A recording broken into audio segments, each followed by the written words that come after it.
Two boys were riding their bicycles near the marshes when they made a shocking discovery: a body. Police officers arrived at the scene, and they identified the body as belonging to a person named Chase Andrews. The medical examiner determined that Chase had suffered a head injury before falling from a height. Fingerprints were found on a railing, but something else important was discovered: red wool fibers. Later that evening, people at a bar discussed what had happened. One person mentioned a girl who lived near the marshes and suggested she might be involved in the crime. The police decided to investigate further and ventured into the woods. They hoped to talk to Miss Clark, who lived there. However, when they reached her dwelling, they found it filled with strange things, but Miss Clark was nowhere to be found. They did find a red wool hat. Meanwhile, there was a girl named Kia hiding in the woods. The police soon started chasing her by boat down the river. When she reached the shore, Kia ran and then dove into a swamp. However, she didn't get very far, and the police captured her. Kia was arrested and placed in a prison cell. Soon after her arrest, Kia met a lawyer named Tom Milton. He tried to explain the situation to her, but Kia had a difficult reputation. People in the area called her the Swamp Girl and thought she was crazy. Kia shared her story with Tom. She said she had a family once. She lived with her siblings, and her mother seemed loving. However, her father was cruel. He was abusive to both Kia and her mother. When Kia tried to escape his violence in a boat, he punched her in the face. Kia's mother left one day, never to return, and her siblings eventually left as well. Kia was left alone with her tyrant father. She learned to navigate the marshes in a boat, but she was always alone. One day, she got lost in the marshes but was rescued by a boy named Tate. He taught her how to read and write. Kia began to grow confident. Tate was her friend, maybe even more. They spent time together reading, and he gave her books. Tate's father suspected something between them and said Tate should focus on going to university. Eventually, Tate left, breaking Kia's heart. In the courtroom, people were shouting that Kia was guilty, but Tom Milton defended her.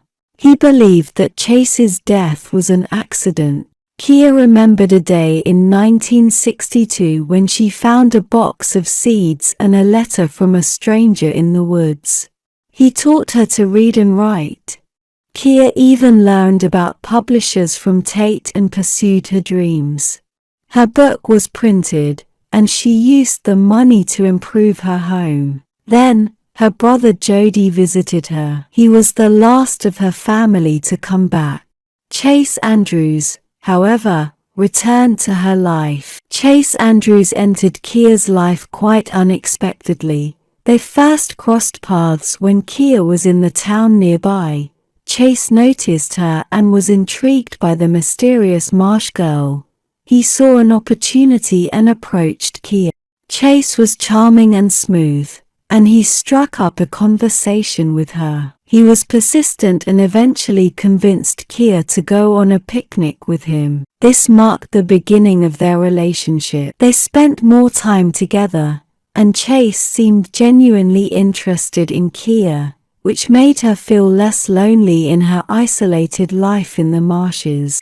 As their relationship developed, Chase even suggested taking her to a tower in the swamps, providing Kia with a new perspective on her surroundings. It was during this time that they became closer, and Chase declared his love for Kia. She cherished their moments together and gave him a special gift, a seashell necklace. And Chase told her he would marry her. But things got complicated. But he was also engaged to another girl named Pearl.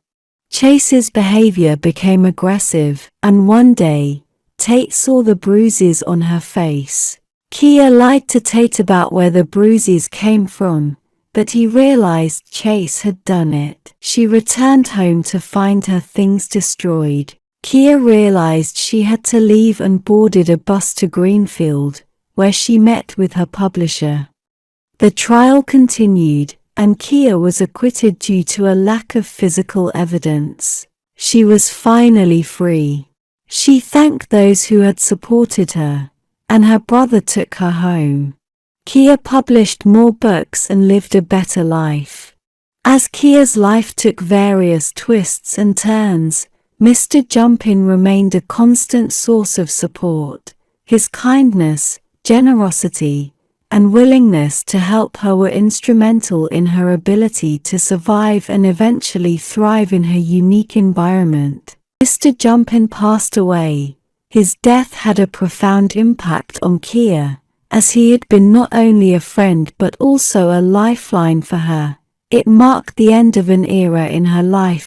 Kia and Tate reunited and reconciled their differences.